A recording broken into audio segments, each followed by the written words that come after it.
Fish telephoned to you. Oh, fine. Hello. Oh, good morning, Mr. Fast-Snaffle. Yeah. Uh-huh. Oh, you want a new program for the children, eh? Yes, indeed. My ghost program, my goat. Well, let me see. Oh, no, that's too tame. Too tame? No, children nowadays, they want something with snap in it. Oh, I've got the very thing. Killing killers. Very effective, you know, machine guns and falling bodies and screams. It's a program that children will go crazy about, yeah. All right, tomorrow at 2 o'clock, fine. Hey, Mr. Fish, aren't you going to give me a chance? Valley, Crosby, all those fellas, they had to start, you know, and I'm better than they are. I know that, I know it. Well, won't you listen to me? Well, go ahead. What can you do? Well, which one do you want to hear first? Oh, that's fine. I'll do it for Mac when he comes in. Just like that. Don't you change a thing. Oh, I love it. Hey, but Mr. Fish, you didn't even listen. Tony, he's got one of these bad days again. You better walk him around the block. Hey, come on. I'm talking to him. He's a get excited. You do it for Mildred and me. We like it here. Hey, do imitation of the fellow he's talking through his nose, huh? You mean this guy? Good evening, Mr. and Mrs. North America and all the ships at sea. Let's go to press. I'll be back in a flash with the fish. I'll be back with the fish in a flash. He's a good imitation. He's going to be big a star someday. When he is, I'll give my radio away. You can go get your money back. I would if Maria'd get here. She'll be here. Since she's a move in with a girlfriend, she's no got a mama wake her up. I'll go see if I find her. What's she got that I haven't got? A sponsor. Oh, Maria. Oh, good morning, Papa. What's the matter? You late again? Why, I was held up in the subway. Subway. Gonna lose your job. Papa, please. Oh, good morning, Princess. Sorry I'm late, Mildred. Don't be sorry. Just tell me how you're doing.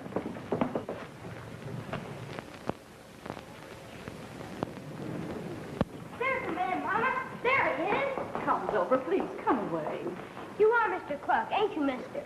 The man on the balloon? Oh, yes, my son. Would you like to have one? Boy, bring a balloon. See, Mama, there is a man like that. Well, you see, Wilbur thought the Mr. Kluck on the balloon was, an imaginary character, like a Donald Duck or Popeye. I did not. You said a real person couldn't have a face like that. Wilbur? Good morning, Mr. Kluck. Where's my rehearsal? Miserable brat. It'll be in Studio X in an hour and a half. Delayed an hour and a half? Who moved it up? Well, there's a notation here that Mr. MacCorkle did it. Oh, Mr. MacCorkle did it. On whose authority? Why wasn't I notified? Oh, I don't know, sir. I have nothing to do with that. Oh, no. Of course not. There, my dear. I'm a brute to let other people's stupidity make me cross with you. I was going to give you this later. Maybe you'll forgive me when you see it. Oh, thank you, Mr. Kluck. That's all right, my dear. We'll have a little bite together after the broadcast. Boy, have you seen Mr. MacCorkle? He might be in Studio X, Mr. Kluck. If I want any guessing done, I'll do it myself. Now, you find MacCorkle. Tell him I'm looking for him. Yes, Mr. Kluck.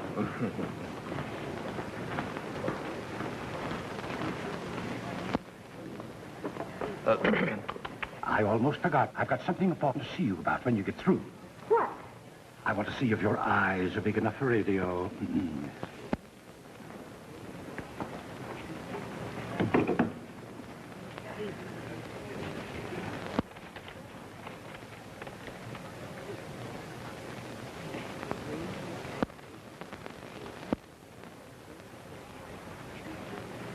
It's not an expensive gift. I'll give it back to him. No. I'll do it for you. But, Papa, you don't understand. Understand lots of things you know.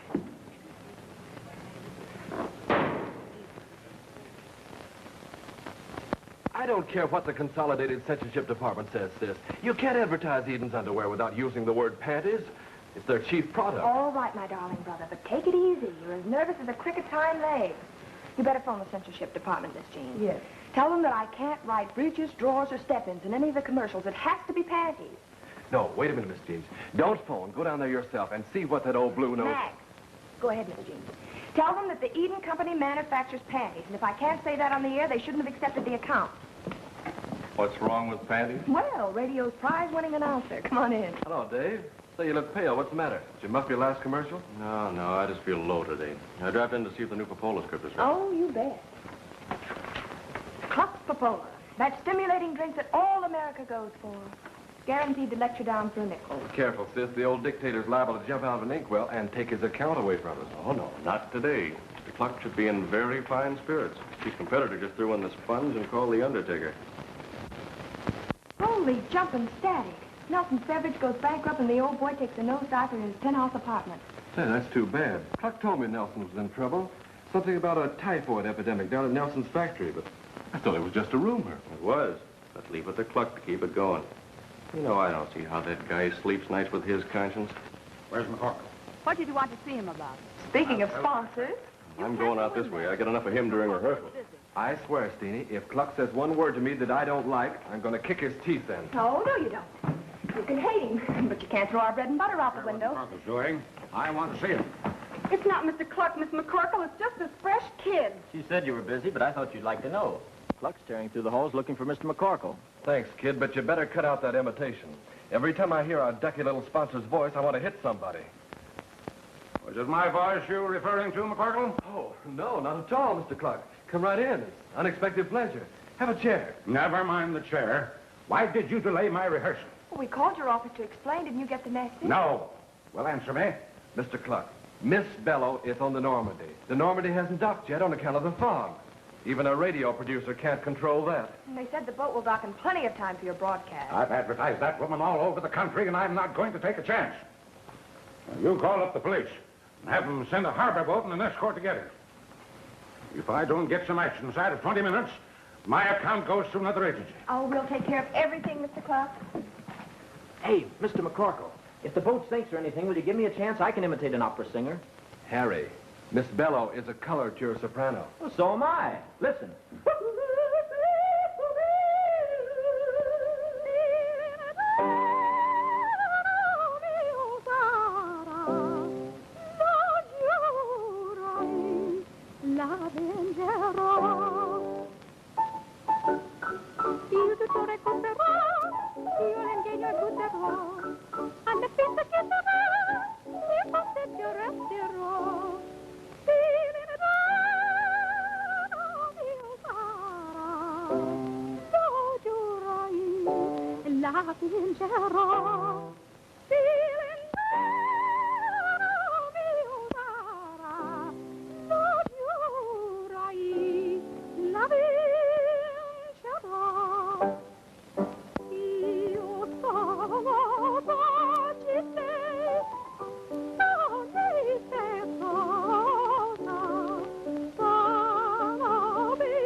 How do you like it?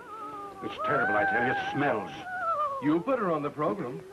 I'm not talking about her. It's the air in here. Why don't they have windows in this place? Because they let in street noises, Mr. Kluck. And then why don't they get a ventilator that will work? It's stifling. Why don't you try the sponsors' room? Are you trying to tell me where to listen to my program? Oh, no, of course not, Mr. Kluck. I just thought you'd be more comfortable there. The air. What's the matter with her voice? Are you doing that? Okay, where do you think you're going? A young man, if you want to keep this account. Mr. Kluck, I've got to give the announcer your changes in the closing commercial. Well, then you tell him to put some life in. It reads it like a funeral notice. Yes, Mr. Kluck.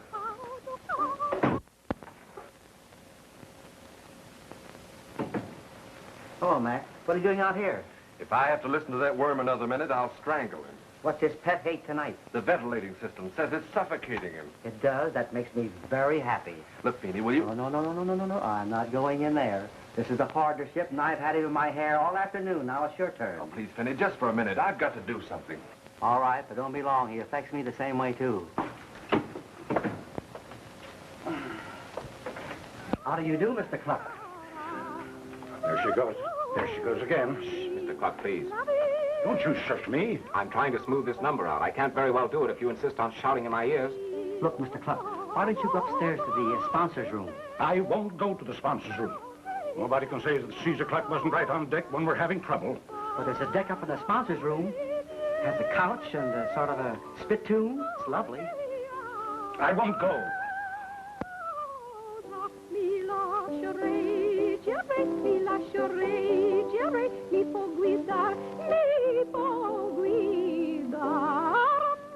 Oh, listen to that woman.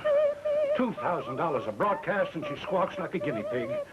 There's a better radio in the sponsors' room. Shut up. I'll cut her pay in half. Nobody's going to cheat Caesar Kluck. There, and this place is getting worse. Mr. Kluck, the air in this building is changed, washed, and sterilized every 2 minutes. It doesn't bother Mr. Fish, and it doesn't bother me. So think of your health, Mr. Kluck, and leave us alone. Do you realize who you're talking to? I do, and I'm referring to your blood pressure. You're a very sick man, Mr. Kluck. You're liable to drop dead at any moment, which would make a lot of people very happy, but would also leave them without a meal ticket. So if you don't want to use the sponsors' room, find some place where you can quiet down. You can't order me out. I'll have you fired. Not for doing a bad job. You're paying Consolidated for a show, and that's what you're going to get in spite of yourself. I'll have that fellow thrown out of radio. I'll switch my program to another network. Now, Mr. Kluck, if you'd only... Now, listen. If you say sponsors' room once more, I'll have a new advertising agency, too. Well, good evening, Mr. Kluck. Why, hello, my dear. Why aren't you listening to the program? I wouldn't go in there now, Steenie. The sound engineer, he's very nervous. Probably let you in there. But, of course, it isn't important that I listen to my own program. Oh, well, that's easy. Why don't you go up to the sponsor? Stop waving your arms, you idiot. I like Miss MacCorkle's suggestion. Come along there and keep me company. Sponsors' room. Now, why didn't I think of that? You know, my dear, you're the only one around here who doesn't lip. It's just that, well, you're a very big man, and they don't understand you. But you do, don't you? Of course I do. All successful men are brusque, and, you know, deep down inside, I think you're kind of the father. Mr. Kluck, can I talk to you for a minute? Later. There's a broadcast on. The matter's urgent. You better see me now. Go ahead, dear. I'll be with you in a minute. Carney, I thought I told you never to come here. You did. But the boys thought they worked extra hard in the Nelson Beverage Typhoid story. They thought maybe you'd like to give them a little bonus, so say $100 grand. You are very well paid. If you're not satisfied, I can get someone else. Aren't you forgetting I got the best little group of whisperers in this business? I suppose something should happen to one of your plants. Something like a case of leprosy, or what if a half a dozen people go blind from drinking Coca-Cola? Carney, you think I'm fool enough to teach you how to use a weapon without a means to keep you from turning it on me? I have a record of everything you've done since you were 15. If you're still in New York City by this time tomorrow, you'll spend the rest of your life in Sing Sing. Now get out. Listen, Red, I ain't leaving New York, and you're not going to do anything to make me.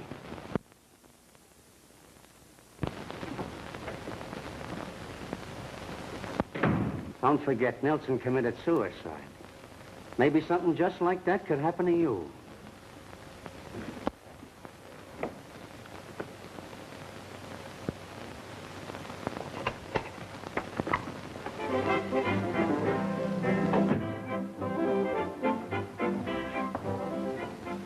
There, that's better. Classical music. How can anyone listen to it? Drives me crazy. Well, then why do you put it on your program? Well, we have to try and appeal to all classes. You know, there are some people who actually like that sort of stuff. Do they? Yes. Now, there's my kind of music.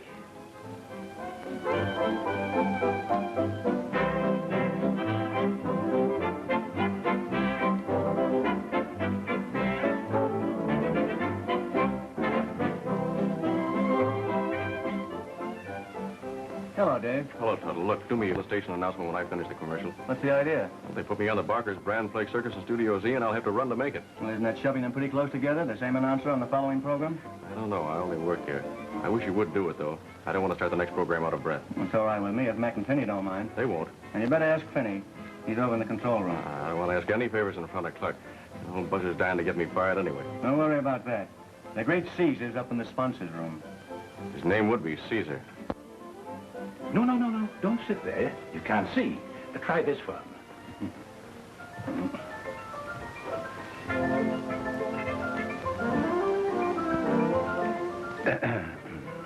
Now, isn't this better?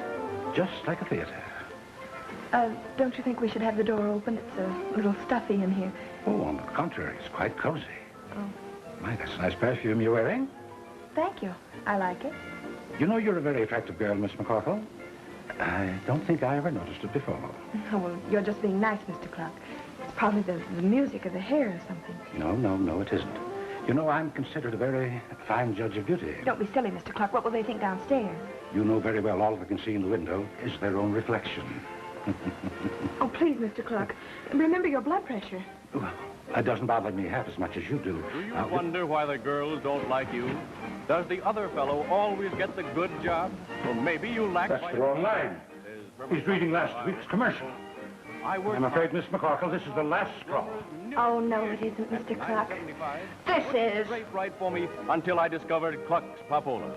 Since then, Glomer's windows are the talk of Osceola. And a little secret, the redhead in the Mrs. Lingerie will Where's soon Kluck? be Upstairs. Mrs.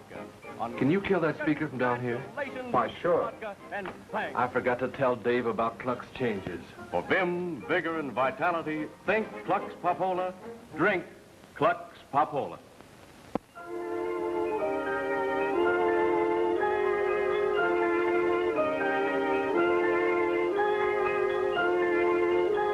Well, we might as well face it. Are you man enough to come along with me? You better let your sister calm him down first. You mean Steenie's up there with him now? So what? She can handle him with one hand tied behind her. I hate sponsors. They all think they're so irresistible. Kluck try to put you in radio? What do you think?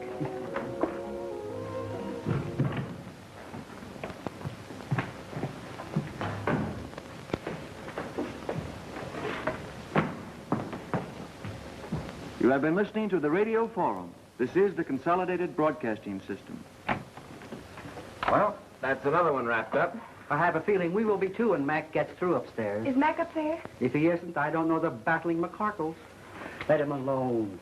It's about time someone slaps some decency into that would-be Casanova. No, Finney. You don't know Mac's temper. He's liable to get in serious trouble up there.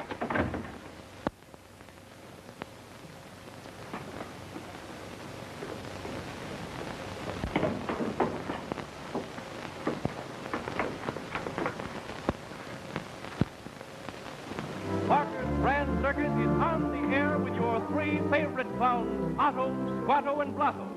Lions, tigers, elephants, pink lemonade, and best of all, listen to the chant of the... Mac, what have you done? Nothing. He was like that when I came in here. Only a dime, a tenth part of a dollar, and every chance the winner. Ladies and gentlemen, these men know the strain of circus life. They keep their vim, vigor, and vitality with Barker's brand. Why don't you? Barker's Brand Circus is on the air. He must have fainted and hit his head on the radio. Or had a heart attack. He was always complaining about his heart, but I never thought it was really serious. Is he dead? There's no heartbeat. But we might be able to save him. Mac, go upstairs to the hospital and get whoever's there to send down some methyl and glue. Vinny, see if you can get any at the drugstore in case there isn't any here. Mr. Tuttle, I think you'd better inform the president's office. All right. Don't turn it off. There's something wrong with that orchestra. Balance is off. Bass keeps fading. How can you talk about balance when a man has just died from heart failure? Sorry, but it wasn't heart failure. It was murder.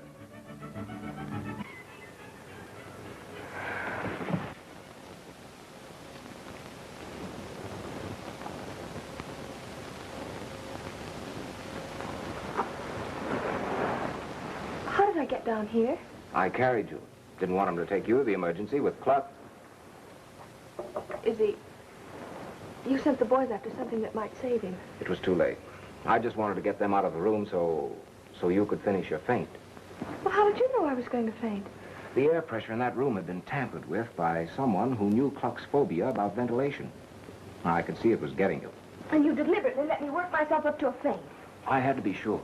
Well, you might have gotten a canary or a white rat or something. Yes, but I also wanted to find out who hit Kluck hard enough to make him fall against that radio. Oh, I can tell you that. You did tell me when you fainted. But I wouldn't tell anyone else or you might find yourself in jail for murder. Surely you don't think I meant to kill him. You didn't kill him. Kluck was alive when you left him. I wish I could believe that. Let me show you something. Did you ever see blood that color? Well, that doesn't look like blood. It's so bright. Kluck had to be alive when you left him to breathe in one of the poisonous gases that turn blood that color. Several of them are easy to make, and one whiff will kill a man unless he has an immediate antidote. How many people know that? Well, I know it.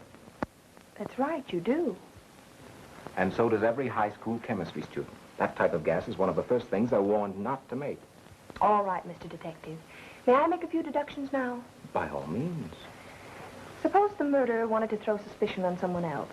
What would he do? You're doing the deducing. Go ahead.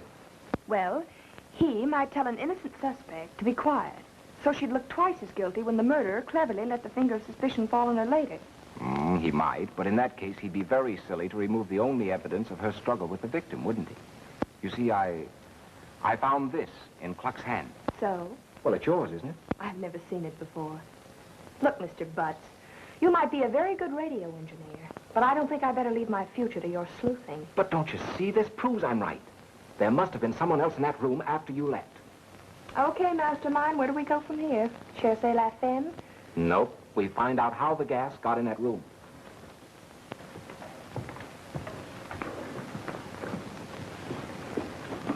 Step in quickly. I don't want to change the pressure any more than we have to. Hey, wait a minute. Do I faint again when I go in there? No. You were hysterical before. And I'm all right now. Yes, your color's good. Your pulse was normal. And I'm scared to death. Open the door. Don't turn it on. Rather not be seen up here just yet. But nobody can see it here from the studio. Let's not take any chances. You stop holding your breath now. The air's all right. It smells just the same to me. I don't think anything was ever wrong with it. You can't smell reduced pressure, but you can hear it.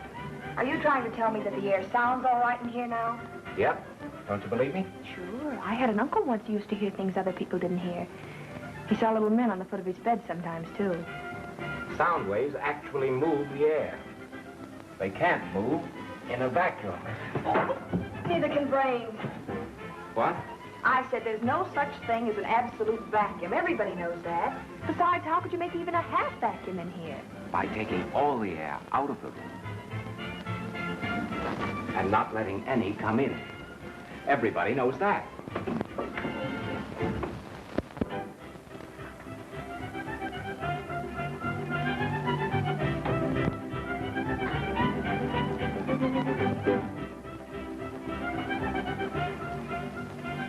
Oh, I'm sorry.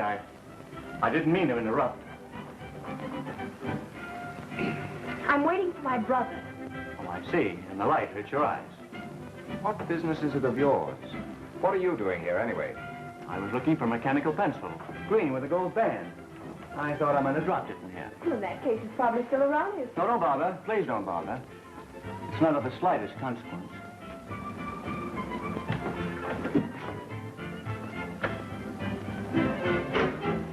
Good night.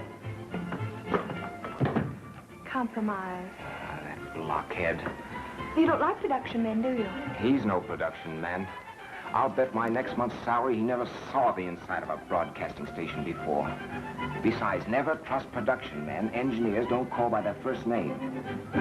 He's been around here over 2 weeks, and he's still Mr. Tuttle. Maybe he's an efficiency expert in disguise. No. No, efficiency experts are always making notes. Well, you heard him say he lost his pencil. Stay away from that window. What? There's somebody down there. Well, even I can figure that out. Maybe it's Mr. Tuttle being subtle again. I don't think so.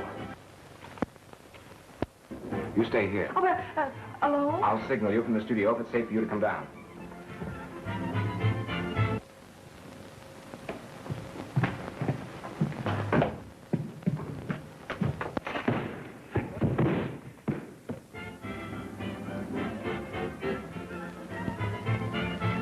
Keep out of this. Keep out if you don't want death to call again.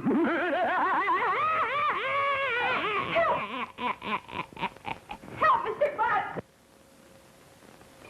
Look out for that broom! What did you say? I was trying to tell you not to fall over that broom. Did you? No, somebody deliberately tripped me.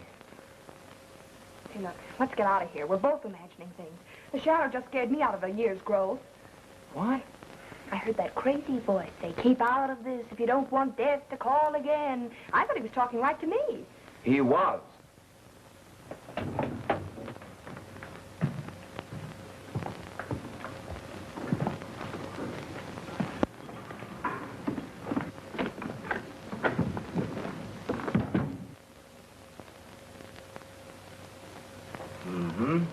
Adhesive tape. Not a fingerprint on it. Clean as a whistle. Maybe there weren't any. There had to be. I left some on it myself. No, none on this either. Was that dial on Studio M when you heard that voice? It couldn't have been. The Shadow's broadcast from Studio Z. If you thought it was a shadow, why did you run? Listen, if you'd been in here alone and thought Dracula was going to jump out of that cabinet, you'd have run too. No, I wouldn't. Oh, hero stuff, huh? No. Reason. First, I'd have looked at the radio. If the dial was at Z, I'd have known that voice had to be cut in from some monitor room. And that someone was trying to frighten me out of here in order to get in and remove evidence without being seen. Say, what does one have to do to get to be as smart as you are? You might start by remembering what day of the week it is. The Shadow is broadcast on Wednesday. This is Thursday. Look, Mr. Butts, I may not know what day of the week it is, but I do know that I could dislike you very easily. Blood. There's your cherry-colored blood. Cluck got it from one of his own balloons. Reason that one out, Mr. Smarty. I will, under a microscope. I will be sure and let me know the results. In the meantime, I'm going up to Jones's office and tell him what really happened. You mean you don't believe Kluck was murdered? I did for a minute. You had me ready to go looking for secret passages with mysterious murderers slinking through them, squirting poison gas at people. This is the 20th century, mister, and I don't believe in your phantom of radio forum. Well, what's the matter with you? 20th century is making your sister a little bit nervous. Oh, Jones wants to have a talk with everybody who knows about Kluck's death. Instructions from the president. This ought to be good. And I still don't believe it. Oh, Mag. Yes? What did you do to your finger? Oh, I cut it this morning with a razor. I'd get rid of that adhesive tape if I were you. Really? Why? I hope you don't know why. Well, I don't know what this is all about, but if it'll make you feel any easier, off it comes.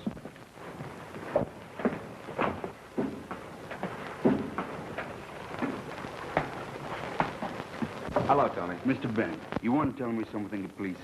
Sure. What is it, Tony? Mr. Kluck, he's a dying out of rumor tonight. Yes. But how did you know that? Well, I see there was a carry him upstairs. And they give me orders to remove the balloons. Suppose nobody want to see his face no more. Well, if you know anything about Kluck's death, you'd better come along with me. Why? I don't do nothing. Oh, I didn't say you did. But Mr. Jones wants to see everyone. Oh. Oh, it's different. Bigger boss here tonight, huh? They say he's spending most of his time in Washington, patting a congressman in the back. And making speeches. I can hear him now. My friends, since you are all a part of radio, I'm sure you feel as I do About our beloved sponsor, Caesar Kluck's untimely death. It is the first disaster to happen within Radio Forum. And the newspapers, whom I need not tell you, will stop at nothing to make a tremendous story of it. So I ask, in fact, I demand absolute silence regarding the matter. You are not to discuss it with anyone, not even amongst yourselves. Whatever statements are issued to the press must come from this office. Do I make myself clear?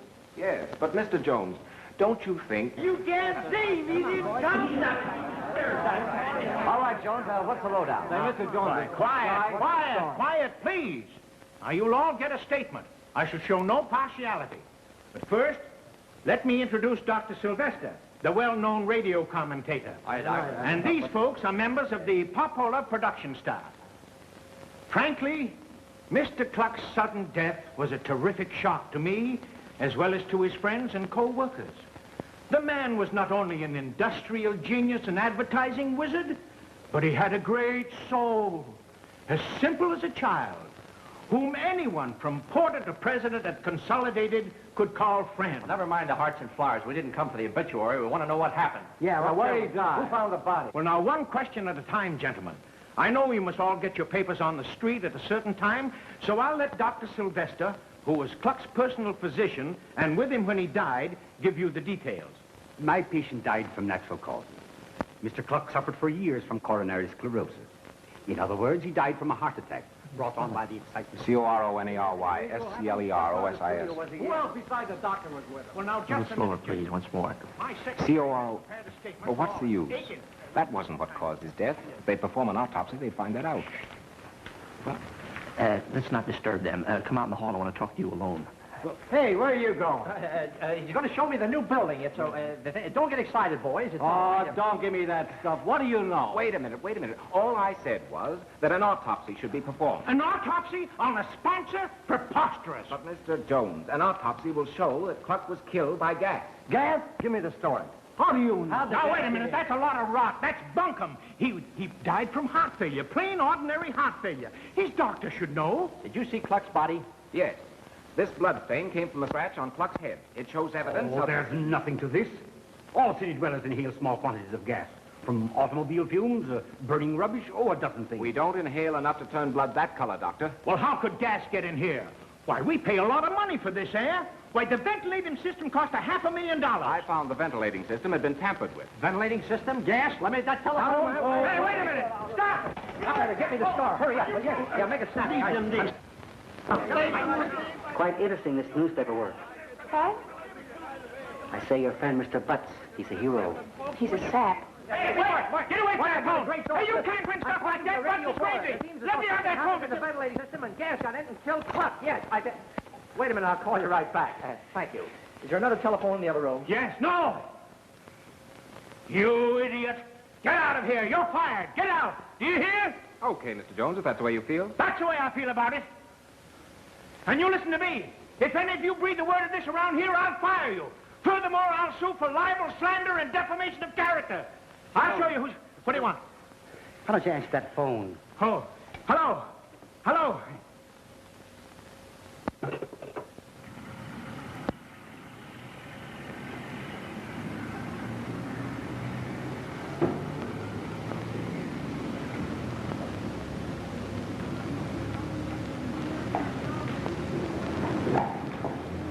Hello. I was wondering where you'd gone. What are you doing out here? Just thinking. About your job? I can get another job, all right, but after tonight, I'd kind of like to stay here. Why don't you go up and tell Jones you're sorry you spoke out of turn? I can get Mac and Fenny to use their influence to get your job back. Well, maybe I was a little indiscreet letting those newspaper men hear me, but still, the facts deserve investigating. Oh, well, suppose you are right. What difference does it make? Besides, let Jones worry about his own troubles. You seem to forget that murder comes easier the second time. Can you prove it was murder? No, but a good criminologist could. Well, then why don't you let a good criminologist do it? It's none of your business. I guess you're right. Oh, well, come on. Let's go up and talk to Jones. No, Miss MacCorkle, I couldn't, because if anybody asked me about my statements tonight, I'd have to tell them what I thought. But I would like to be able to get in here once in a while. Well, I think that could very easily be arranged. It's kind of late to stand here and talk about it, though. You could drop up to my place and we could talk it over there. I don't know where you live. Well, do I have to come right out and ask you to take me home? What? Oh, no. No. I'd be glad to. Well, all right.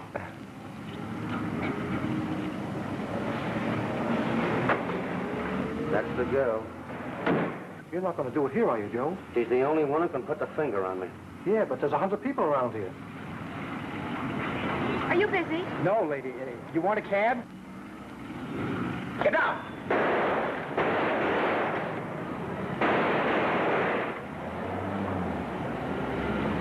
I see what you mean. Get in there, quickly.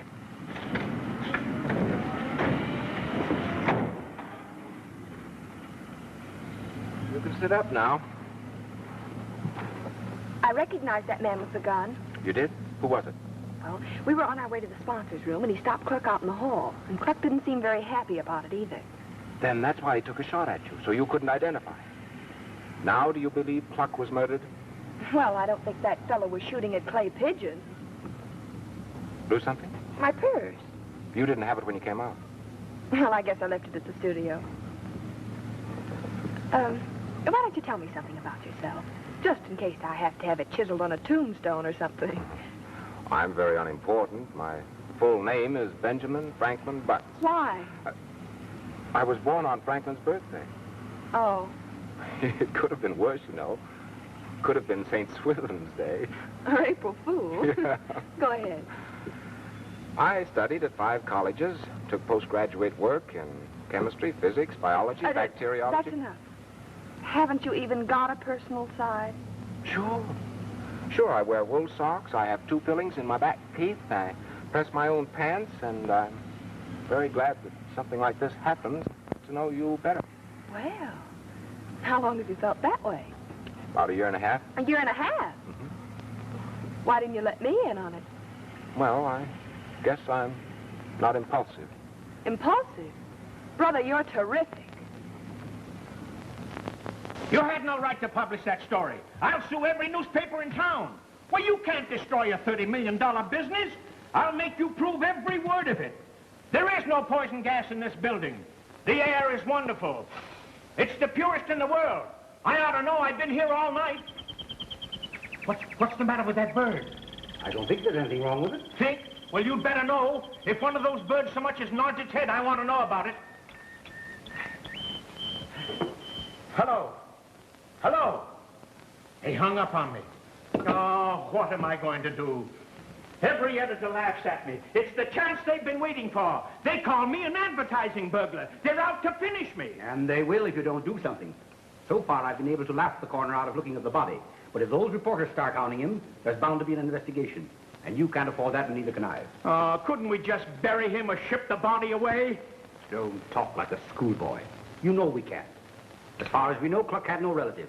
But suppose one of them did pop up and start asking questions. Why, we'd both be ruined for life. Look, can't you make a suggestion? Why, I'm going crazy with Washington calling every minute, my board of directors tearing their hair out, sponsors refusing to come into the building, no engineers, no announcers, no performers, not even an agent. Nothing but phonograph records, phonograph records. Why, do you realize that the all-star benefit tonight followed 2 hours later by the president's fireside chat? I don't know what you're going to do about the benefit, but the president's message should quiet people down. And you don't have to announce it's coming by remote control. Well, what about engineers? Not one of them to touch a control board. Wait a minute. I've got it. What? You can do it. You can put it over. Do it do what? Find something else which caused Kluck's death and make it believable. Now, quiet down, Harry. Your nerves are beginning to crack. Nothing of the sort. Why, if we can find a motive and make an arrest, our problems are solved, aren't they? Sure. Sure. But it's impossible. We haven't got a clue to hang our hat on. Didn't I tell you not to bother me? What the deuce do you want? Mr. Tuttle wishes to see you. Says it's very important. All right, send him in. At least he's got nerve enough to come into the building. Good morning, gentlemen. What's good about it? I ran across this in the lost and found department. The contents should interest you. That letter might help to clear the air around here. Terrific. Colossal. Why, this is it. Now I know what killed Caesar Kluck. What? Poison. Oh, who said so? Listen to this. Dear Steenie MacCorkle, you will find the information you requested regarding poisons attached to this letter. You will note I have underlined the amount necessary to cause immediate death. P.S. If it is for a sponsor, I suggest a little more than is indicated. They are pretty tough babies. Now that I come to think of it, what could have been poisoned? Aiken? Yes, sir. Phone police headquarters. Have them send a homicide detective here at once. Miss MacCorkle's in Studio X, putting Aunt Poodle's pickles on the air. What? Well, how does she get performers and engineers? I don't know. I saw her when she came in. She said she had a contract with a sponsor and wasn't going to let anyone stop her. Uh-huh. There you are. That's ample proof she wasn't worried about gas.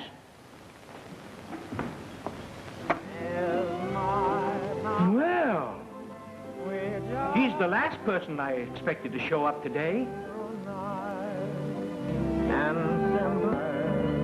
We're harmonizing one step and 2 steps, all steps and new steps. Control room, Studio X. There's no I can't call her now. She's on the air. like our All right, I'll tell her. and our time is now.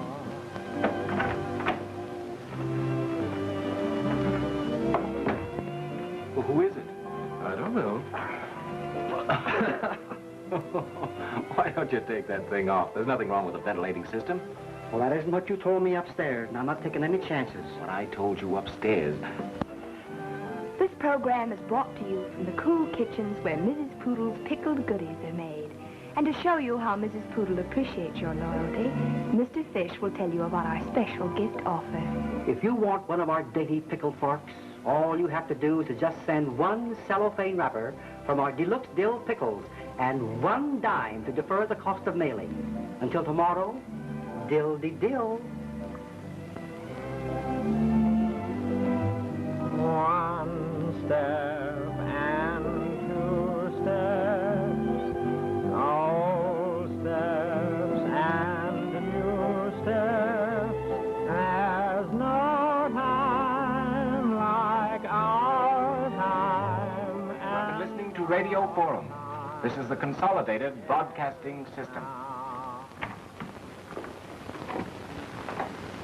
That's it.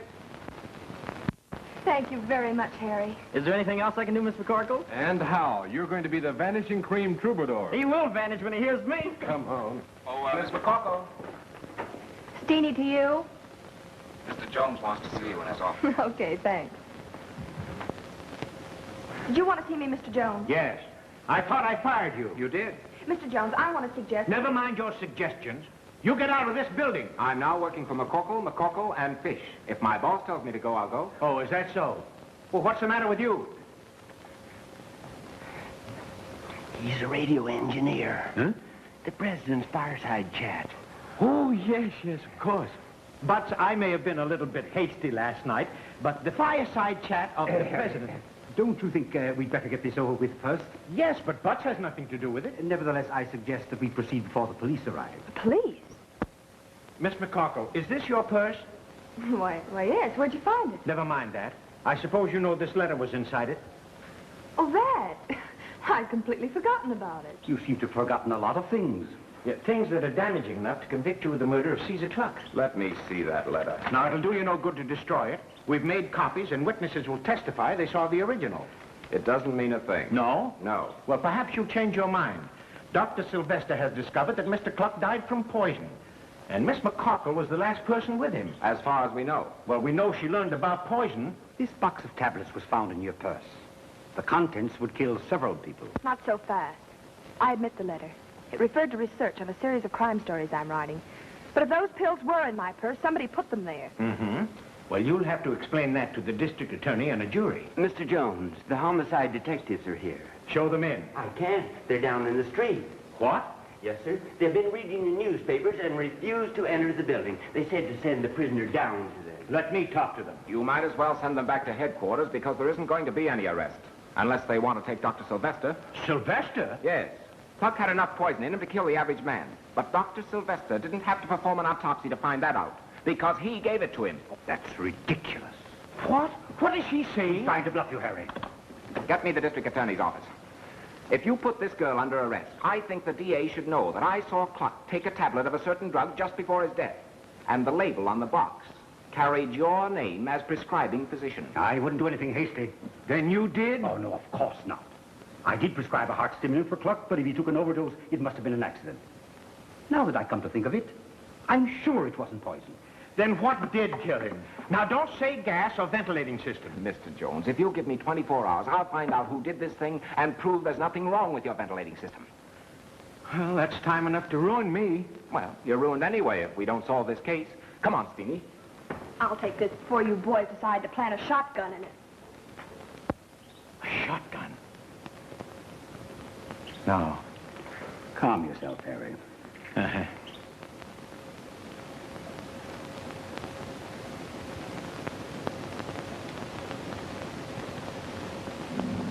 It's as simple as that, huh? Yes. How do you know so much about Kluck's apartment? Well, I've been there. Oh, well, chaperoned by Mac and Steenie, of course. Well, let me get this straight.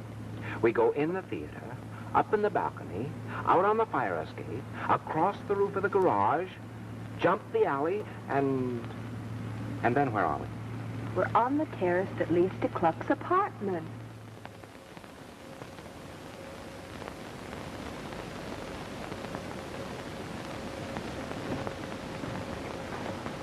I hope we don't get 20 years for this. What's the matter? Gone, but not forgotten. Oh, What do we do now? we look for the safe. Well, they're usually behind books. But there aren't any books. I guess Kluck did something else with his spare time. Well, maybe behind the pictures. No. He'd think of a better place than that. My intuition tells me behind a picture.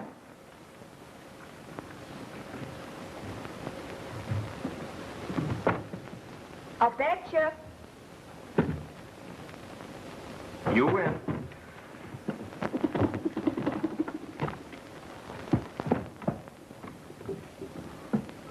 Hear a heartbeat? Shh. Quiet, please. Say, you weren't kidding when you said your hearing was better than other people's, were you? No, of course not. The ear can be trained, just like the other 5 senses. Where's the 6? What made you look behind this picture? Intuition. That's right. I might have known that would happen.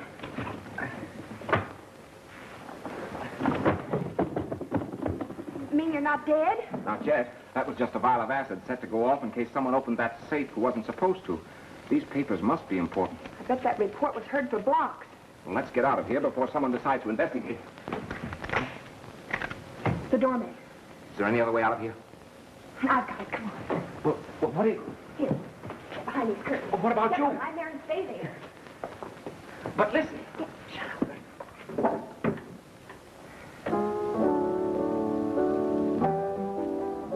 Say, who shut off that gun? Well, I don't know. It didn't come from this apartment. I smell smoke. Yes, I noticed it too. But there's no fire in here. Maybe there's a chemical plant around somewhere. I did notice smoke coming from that window across the street, though. Okay, I'll report it. Who are you? What are you doing in here anyway? Me? Don't you remember me? I was Mr. Kluck's girlfriend. Which one? Oh, there you go. Just like everybody else. Trying to tell me things about my dear Clucky. But I was the only one he really cared for. He told me so himself. So when I heard about his accident, I had to come back and play his favorite piece at the scene of our great happiness. Where are you? Where have you gone without me?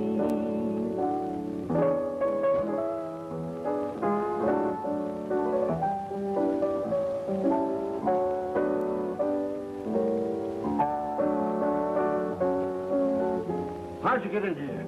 With my own little key, through the private entrance. I'm the only one who had a key. Oh, Clucky. Clucky, darling. Oh, dear. Oh, Clucky. No, darling, why did you leave me? Oh. Don't do that. Oh, it's all right, honey. I understand. I was in love once myself, I know. Oh, were you? Do you want to tell me about it? Oh, no, don't worry about me. I know you got troubles of your own. Good night.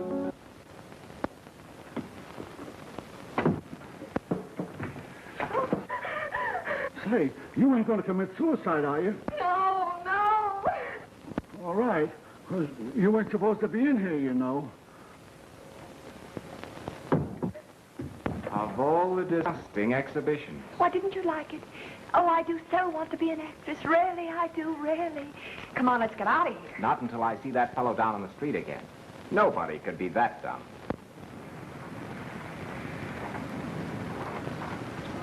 How do we get into Cook's apartment? I don't know. But I think the doorman's going to let us in.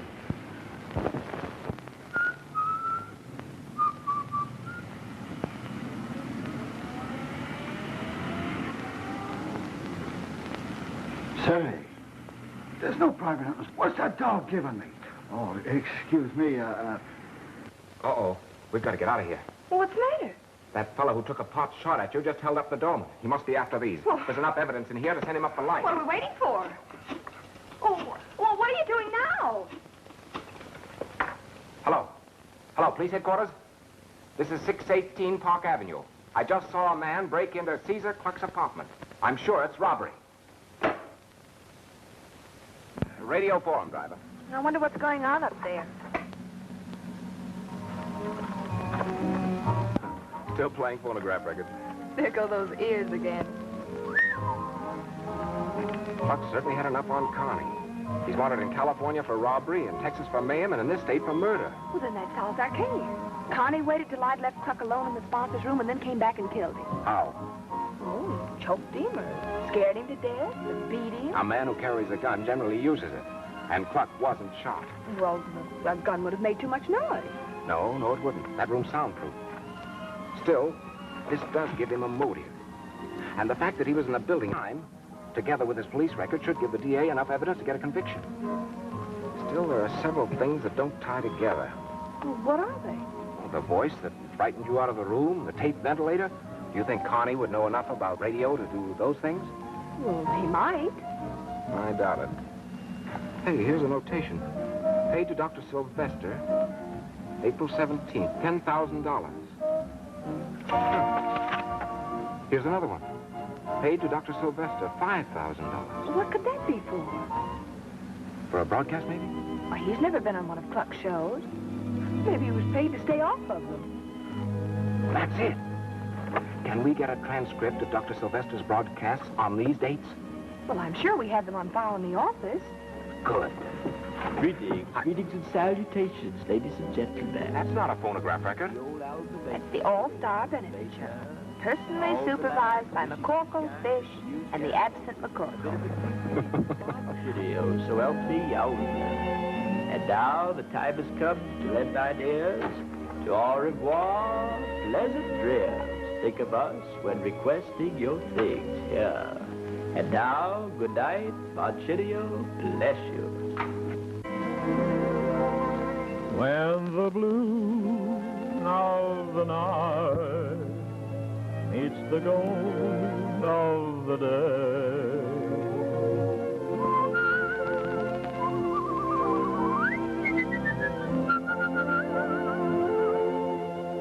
and the gold of her hair rounds the blue of her eyes. Boo boo boo boo boo, boo boo boo boo, boo boo boo boo. Thank you. Good evening, ladies and gentlemen. This is the old groaner in the radio forum. If my eyes don't deceive me, here comes #1 citizen and the sage of the Ozarks. What are you going to dream up tonight for, Satchel Mouth?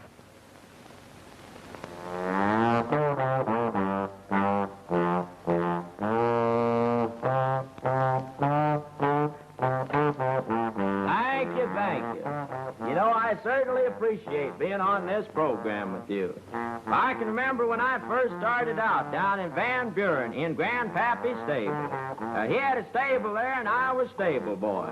You know, that's a tough job. If you don't watch your work, it sure piles up on you.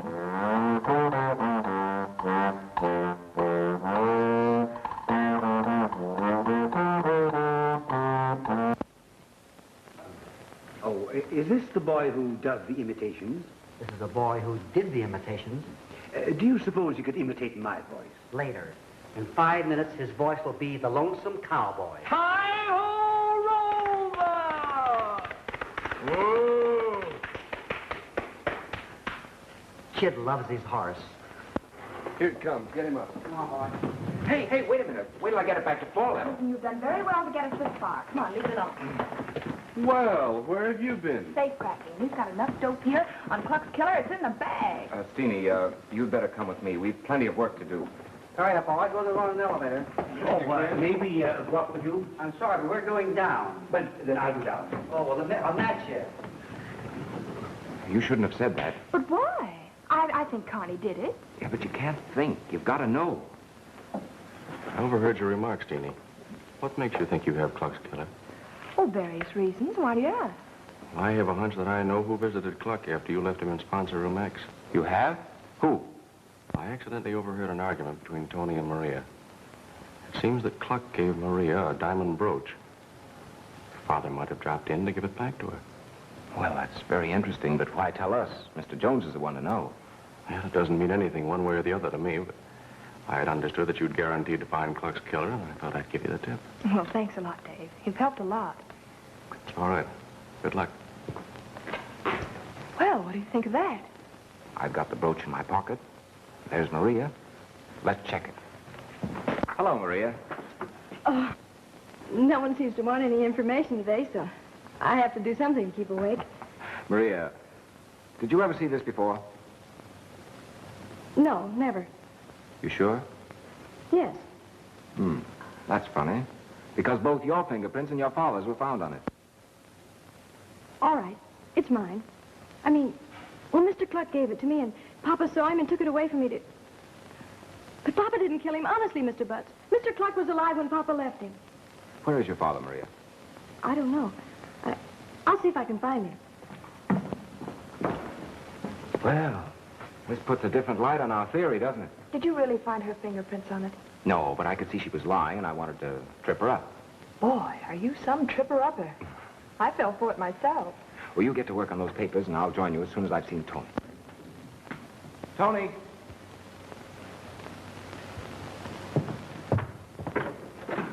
Oh, Tony, I wanted to ask you...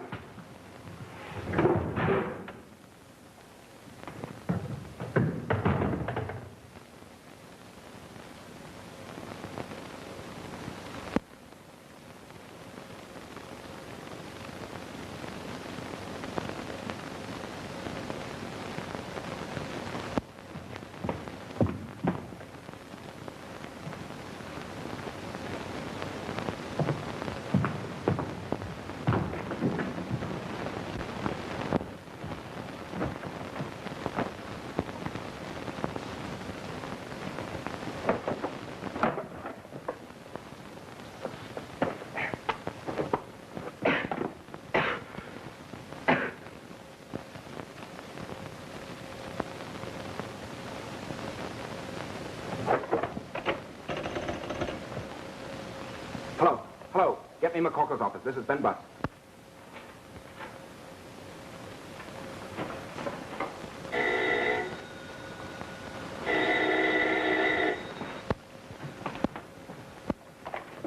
Hello.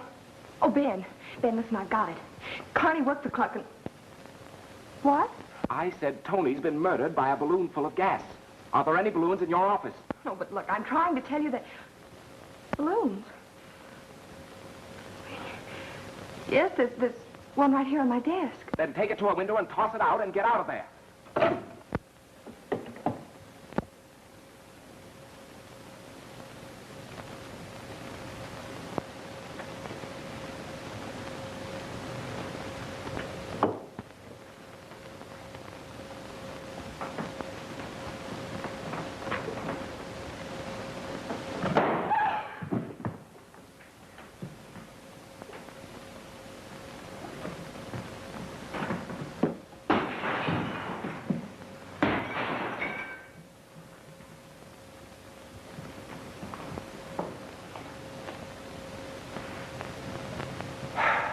Are you breathing? Sure, why don't you try it? It's fun. Well, at least you were gentleman enough to tell me before I broke a blood vessel, trying to hold my breath. I thought you were trying to set some kind of a new world's record or something. Well, I wasn't. Well, what were you doing down there anyway? Here, hold this. Well, you called up and told me to get the balloon out of here, and I'd left a cigarette up on the ashtray, and I started for the door like this. Hey, wait a minute. Don't do it with this one. It was one like this that killed Kluck and Tony. All the balloons with gas in them had this mark on them. You mean that there's gas in that one? Yeah. Well, what are you going to do with it? I'm going to confront the killer with this little toy. I'm going to put it right under his nose and watch him squirm.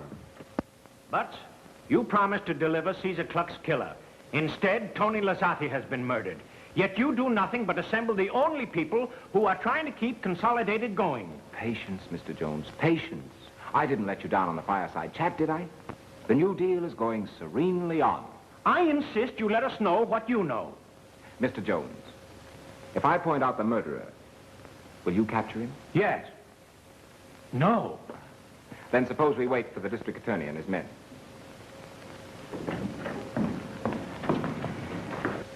Now, Mr. Butts? Not now. Sit down. Will you please tell me I'm dying? Who did it?